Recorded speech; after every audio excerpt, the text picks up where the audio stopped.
الحمدلک یا اللہ حمدا نستلذ به ذکرا والصلاة والسلام علی رسول اللہ وعلی آلہ الطیبین واصحابہ المطہرین۔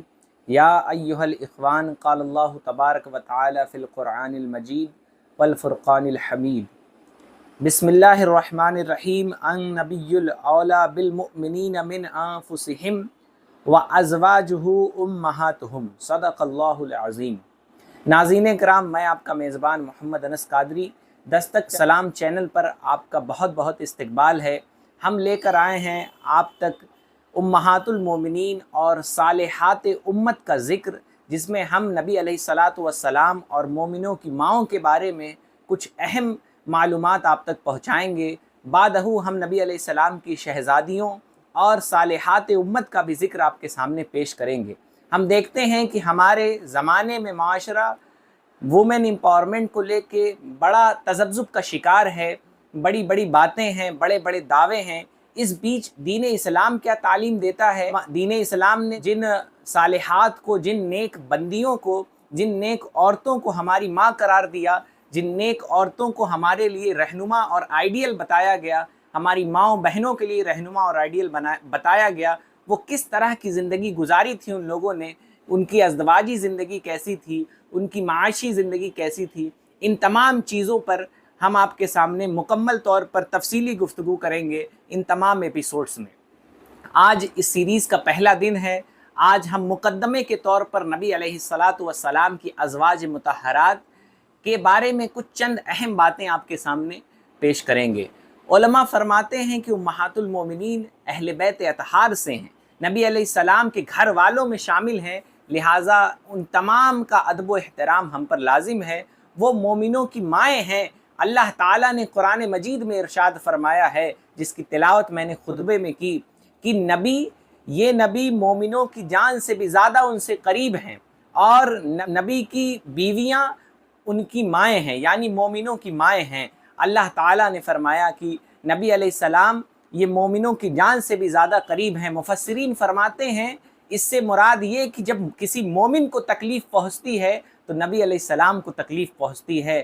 کوئی مومن فرحت و مسرت کا احساس کرتا ہے تو نبی علیہ السلام بھی اس پر خوش ہوتے ہیں۔ اور مفسرین کا ایک قول یہ بھی ہے، مومنین پر نبی علیہ الصلاۃ والسلام کی اطاعت واجب ہے اور ضروری ہے۔ آگے اللہ تعالیٰ نے کہا پیغمبر علیہ السلام کی بیویاں مومنین کی مائیں ہیں، تو پتہ چلا، حدیث شریف میں بھی ملتا ہے، نبی علیہ الصلاۃ والسلام فرماتے ہیں انما انا لکم بمنزلۃ الوالد، کہ میں بے شک تمہارے لیے والد کی طرح ہوں۔ نبی علیہ السلام والد کی طرح ہیں۔ اب کوئی یہ نہ کہے کہ وہ ہماری والد کی طرح ہیں، وہ عام لوگوں کی طرح، نہیں، نبی علیہ السلام تو نوری بشر ہیں۔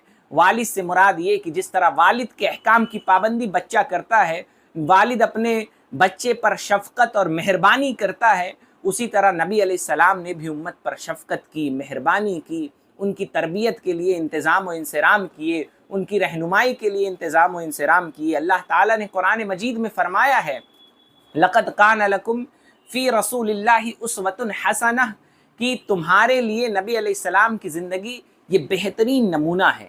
نبی علیہ السلام نے جس طرح ہماری سیاسی رہنمائی فرمائی، معاشی رہنمائی فرمائی، معاشرتی رہنمائی فرمائی، اسی طرح دین اسلام ازدواجی اور درون خانہ زندگی کے تعلق سے بھی ہماری رہنمائی کرتا ہے۔ نبی علیہ الصلاۃ والسلام نوجوانوں کو مخاطب کرتے ہوئے کہتے ہیں یا معشر الشباب، اے نوجوانوں کی جماعت، تم میں سے جو نکاح کی طاقت رکھتا ہو وہ نکاح ضرور کرے، اس لیے کہ نکاح نظر کو نیچا کرنے والا اور شرمگاہ کا محافظ ہے، اور جو استطاعت یعنی نکاح کرنے کی طاقت نہ رکھتا ہو تو اس پر روزہ لازم ہے، اس لیے کہ روزہ خواہشات کو کاٹ دینے والا ہے، یعنی خواہشات کا کاتے ہے۔ بندہ گناہ میں مبتلا نہ ہو، بندہ حرام ریلیشن شپ میں مبتلا نہ ہو، بندہ یا تو طاقت رکھتا ہو تو نکاح کرے، طاقت نہیں رکھتا، خرچ نہیں اٹھا سکتا، تو وہ روزے رکھے تاکہ وہ گناہ سے بچ سکے۔ رسول گرامی وقار صلی اللہ تعالی علیہ وآلہ وسلم نے جہاں طاعت و عبادت، سیاست و معاشرت کے لیے اپنا اسوہ حسنہ پیش کیا، وہیں اس مسئلے میں بھی ازدواجی تعلقات کی ہمواری اور گھریلو زندگی کے اعتدال، گھریلو زندگی کس طرح گزاری جائے، یہ پیغام بھی لوگوں تک پہنچانے کے لیے نبی علیہ السلام نے متعدد عورتوں سے نکاح فرمایا۔ اس کے پیچھے بڑا مقصد ہے۔ آج اسلام دشمن طاقتیں سوالات اٹھاتے ہیں، اسلام دشمن طاقتیں اس بات پر آمادہ ہیں کہ نبی علیہ السلام نے اتنی شادیاں کی، 11 شادیاں کی، کیوں کی، کیسے کی، یہ درست نہیں تھا۔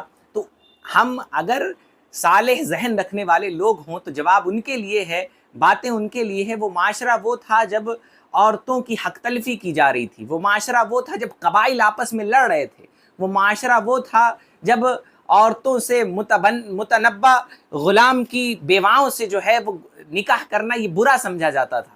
تو بہرحال نبی علیہ السلام نے جو نکاح فرمایا اس کے پیچھے مختلف سماج کو پاکیزہ بنانے، معاشرے کو پاکیزہ بنانے، عورتوں کو حقوق دلانے جیسے مختلف مقاصد تھے۔ چند مقاصد ہم آپ کے سامنے پیش کر رہے ہیں۔ رسول گرامی وقار صلی اللہ تعالی علیہ وسلم تمام عالم کے لیے رحمت بن کے آئے، آپ کی زندگی اسوہ حسنہ ہے، تو ضروری تھا کہ جس طرح نبی علیہ السلام کی گھر کے باہر کی زندگی صحابہ کرام نے روایت کر کے ہم تک پہنچائی، درون خانہ زندگی بھی نبی علیہ السلام کی روایت ہو کر ہم تک آئے، تاکہ ہم اس پر عمل کریں، ہم اسی طرح اپنی بیویوں کے ساتھ وہوار اور تعلق کریں جیسا نبی علیہ السلام نے ان سے وہوار کیا تھا، نبی علیہ السلام نے ان سے سلوک کیا تھا۔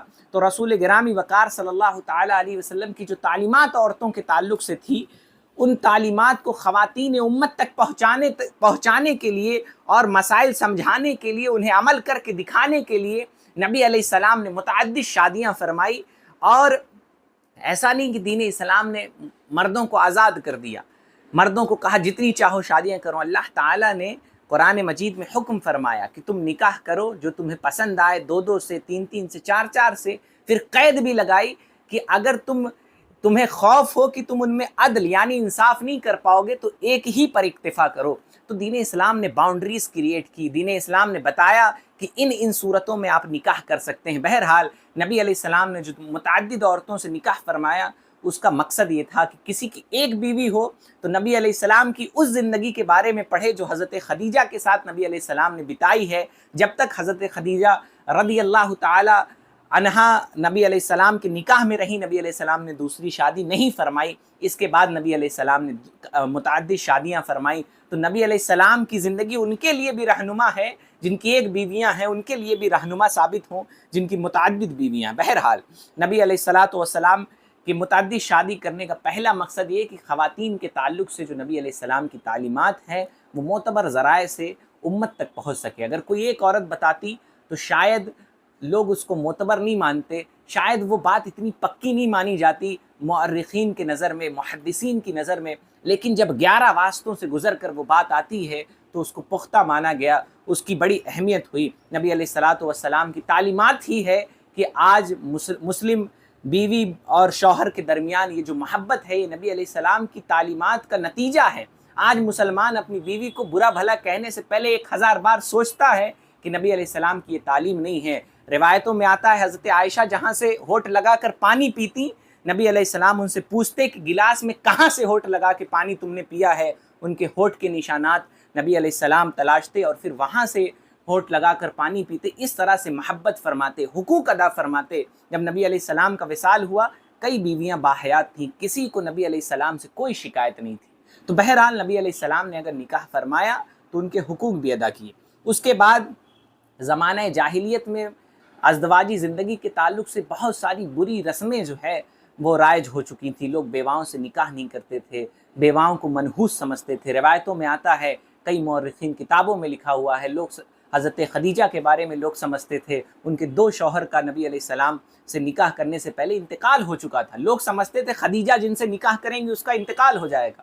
نبی علیہ السلام نے حضرت خدیجہ رضی اللہ تعالی عنہا سے پہلی شادی فرمائی۔ اس وقت نبی علیہ السلام کی عمر 25 سال اور حضرت خدیجہ کی عمر 40 سال تھی۔ بہرحال بڑی تیزی کے ساتھ آگے بڑھوں، نبی علیہ السلام نے اس مقصد کے تحت متعدد نکاح فرمائے۔ اس کے بعد یاد رکھیے حضرت عائشہ کے علاوہ جتنی نبی علیہ السلام کی بیویاں تھیں وہ سب یا تو بیوہ تھیں یا تو مطلقہ تھیں۔ نبی علیہ السلام نے صرف حضرت عائشہ رضی اللہ تعالی عنہا سے نکاح فرمایا جو کنواری تھی۔ بہرحال اس کے بعد انسانی معاشرے میں وفاداری اور احسان شناسی کا ایک عمدہ زیور ہے نکاح کر لینا۔ آپ دیکھتے ہوں گے اگر کسی کی بہن سے کوئی نکاح کر لے تو لوگ سمجھتے ہیں کہ اس نے بہت بڑا بوجھ میرے اوپر سے اتار دیا، بڑا احسان میرے اوپر کیا۔ کوئی نیک صالح دوست ہوتا ہے، وہ کسی سے نکاح کر لیتا ہے تو پتہ چلتا ہے کہ بہت بڑا احسان ہمارے اوپر سے اتار دیا۔ تو نبی علیہ السلام نے اپنے ساتھیوں کے کو اس بات کا احساس دلانے کے لیے ان کے احسان جو دین اسلام کے لیے انہوں نے قربانیاں پیش کی، نبی علیہ السلام نے ان کے بیٹیوں سے، نبی علیہ السلام نے بیواؤں سے نکاح کر کے احسان شناسی کا ثبوت دیا۔ بہرحال نبی علیہ السلام کی متعدد شادیوں کا مقصد، نبی علیہ السلام نے شادی کی متعدد قبیلوں میں کی، الگ الگ قبیلوں میں کی، تاکہ جو قبائل باہمی طور پہ جنگ کر رہے ہیں، لڑ رہے ہیں، ان کے بیچ رشتہ قائم ہو جائے اور وہ محبت اور الفت کے ساتھ آپس میں رہیں۔ یہ بھی ایک مقصد تھا کہ معاشرے میں محبت کو فروغ دیا جائے۔ یہ وہ اہم تعلیمی، تشریعی، سماجی اور سیاسی امور اور مصلحتیں تھیں جن کے پیش نظر نبی علیہ السلام نے متعدد شادیاں فرمائیں۔ آج ضرورت ہے کہ نبی علیہ السلام کے اسوہ حسنہ کو بیٹھ کر اس کی تعلیم دی جائے، بیٹھ کر اسے سمجھا جائے، اس پہ ریسرچ کی جائے، اس پہ تنقید کرنے کی بجائے، تعصب والا ذہن لے کر تنقید کرنے کی بجائے ہمیں چاہیے کہ ہم نبی علیہ السلام کے اسوہ حسنہ کو پڑھیں، سمجھیں اور اس پر عمل کرنے کی کوشش کریں۔ انشاءاللہ تعالی آنے والی سیریز میں ہم اپنی ماں، تمام مومنین کی ماں حضرت خدیجۃ الکبریٰ رضی اللہ تعالی عنہ کے بارے میں آپ تک کچھ اہم معلومات ان کی زندگی سے ریلیٹڈ آپ تک پہنچائیں گے۔ امید ہے کہ ہماری اس سیریز کو آپ اپنی محبتوں سے نوازیں گے۔ کمنٹ باکس میں اپنی قیمتی آراء اور مشوروں سے ہمیں ضرور نوازتے رہیں۔ محمد انس قادری، دستک سلام، گورکھپور۔